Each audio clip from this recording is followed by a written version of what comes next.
Alright, in this video we're going to pick up where we left off with matrix multiplication. We took a look at multiplying I hat by the matrix 2002. So let's look at what happens with j hat when we multiply it by that matrix. And again, note that if we were to reverse the order here, we'd have 2 rows, 1 column, which means we wouldn't be able to multiply the 1 column and the 2 rows here. So make sure, again, and we'll see this come into play later, that the number of columns in the first matrix equals the number of rows in the second. So if we highlight what we're going to look at, we're going to take this 0, multiply it by this column, so number of columns, first column, first row, and then we're going to take this 1 and multiply it by the second column. Make sure I change up the text here. So we have this 0 times this first column, so 0 times this first column, and then we're going to add to that this 1 times the second column. So again, it's just essentially we boil it down to scalar multiplication and vector addition, just like we covered in the last section. So 0 times this vector is 0. It's our null vector, nothing but zeros.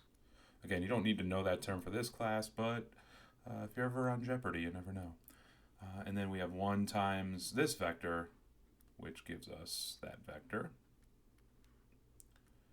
And adding these two together, 0 plus 0 gives us 0, and 0 plus 2 gives us 2.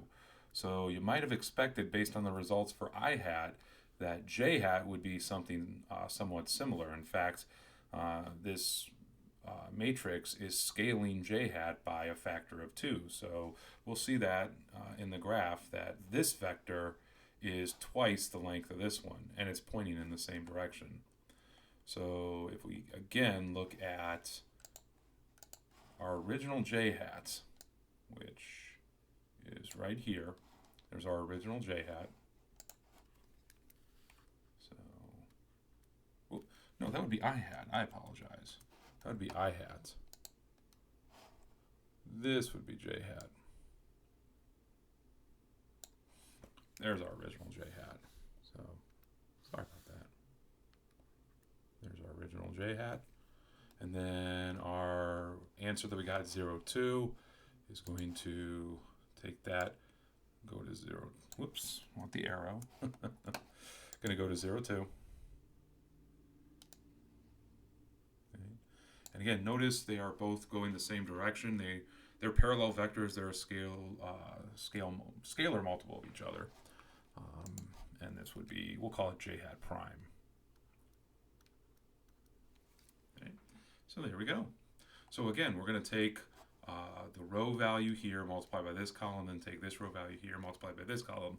Now, if we didn't want to separate I hat and j hat all the time, eventually we will boil down the multiplication to the matrix times each column, each vector column. But we could also shortcut by multiplying the combined matrix for I hat and j hat, called an identity matrix. So I believe we talked about this before, but it's just an identity matrix, have 1s along this main diagonal and 0s elsewhere. Here this represents I hat for the first column and j hat for the second. So rather than doing them separately, which we will eventually do anyway, we can combine it together and multiply our matrix of 2002 by this matrix of 1001. The process is going to be what we did for I hat and j hat individually. So, all right, example 2, find and graph each product. So we're going to start with, here's our I hat and j hat. We're going to see what happens when we multiply our basis vectors by this vector.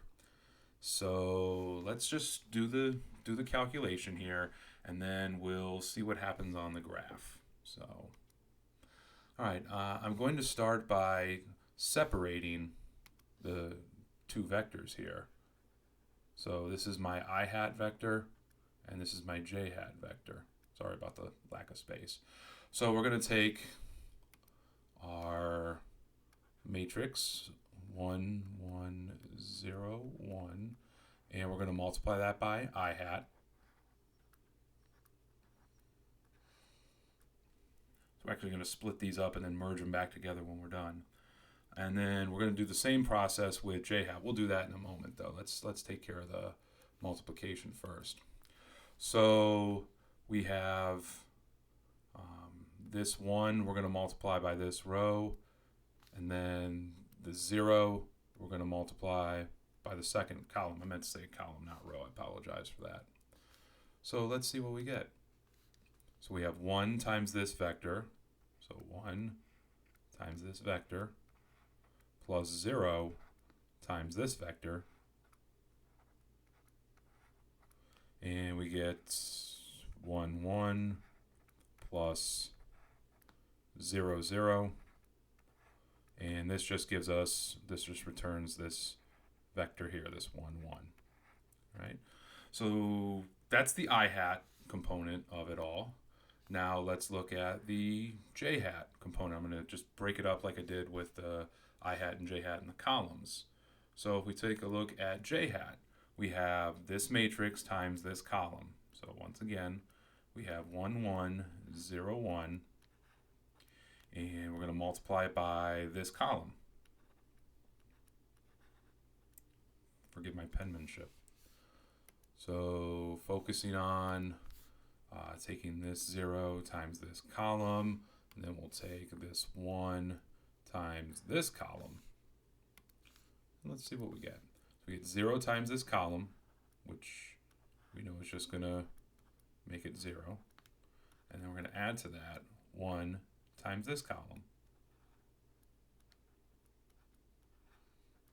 So we get zeros here, and then we get 1 times this column is just that column.